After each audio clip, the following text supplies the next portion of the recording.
So I am strongly in favor of taking any penalties away from people who are being bought and sold in prostitution. And I am also in favor of retaining and penalizing strongly, especially the buyers.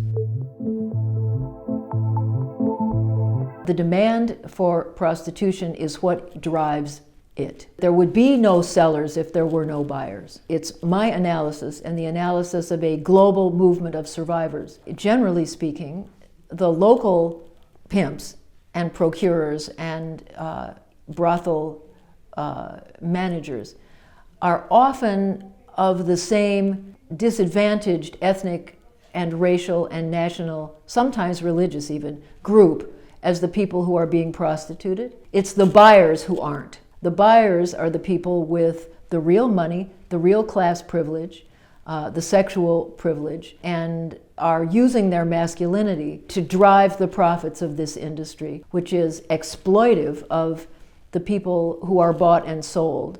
And this is in contrast with pornography, which, it's my analysis, is supply-driven, not demand-driven. I don't think anyone would imagine seeing pornography or buying pornography or using pornography and having sex with their computer, which is what they're doing, or having sex with their phones, which is what they're doing, if the pornography wasn't there already. So it's the profiteers who are driving the pornography industry, which is an arm of prostitution, actually. And as France has revealed, actually for the first time on any real scale in the world, an industry of exploitation of real women and real people who are abused to make it. It's driven as an industry by its supply, which then addicts people to it neurologically. Then they need it to be more violent and worse and use even more powerless people in even more violent ways. In other words,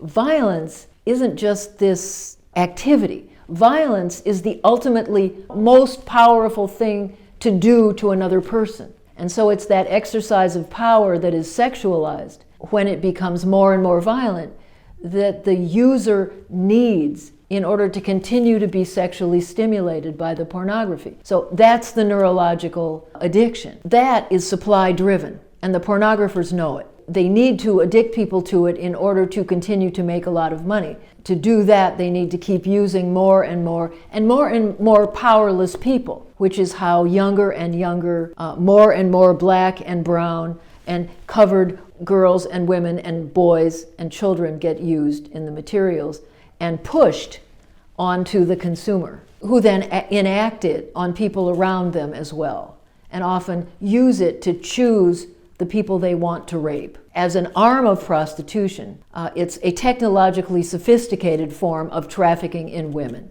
is what it is, pornography. And trafficking in children and also men and trans people and non-binary people also.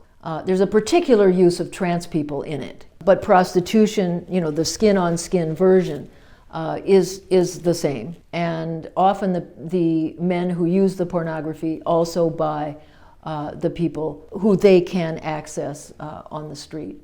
And I should also say there's a lot of misinformation about the equality model, which France has, that it is driving the industry underground and making it more dangerous for the women. And this is a lie. It's been studied in Sweden, and the people who are still in prostitution say that it gives them more power over the Johns because the men who are using them are criminals, and they can turn them in any time.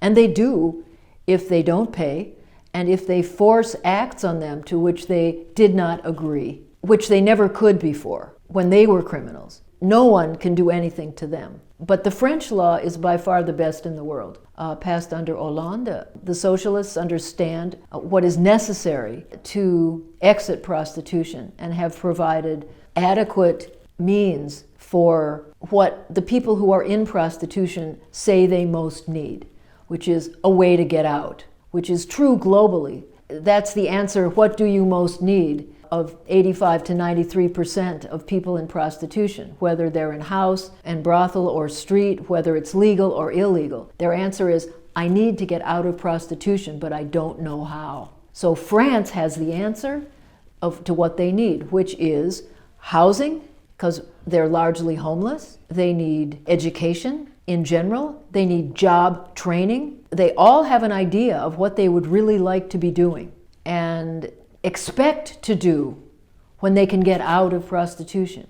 In my experience, talking to women and some men. Also, they need to have treatment for drug addiction and alcohol, because they've done that in order to survive, and also they've been forcibly addicted to it in order to keep them dependent on pimps. And sometimes then they're paid in drugs, which then means they have to turn more and more and more tricks, like up to 10, 12, 15 a day and night. 15 men you've never seen before. You would never be having sex with if you weren't in this circumstance. Also, in general, psychological counseling, because of having been sexually abused in childhood, which is true of in the high 90s percentile of women who are in prostitution. It's also true in the US of 35% of all girls and women. That's the low number that we are certain of. And beyond that, it's even higher.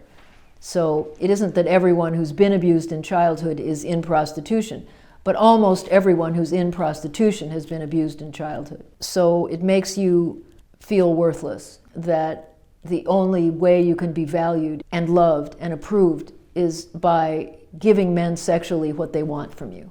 So you might as well be paid, is part of the logic. Some serious help is also sought for feeling worthless, and also for the stigma of prostitution.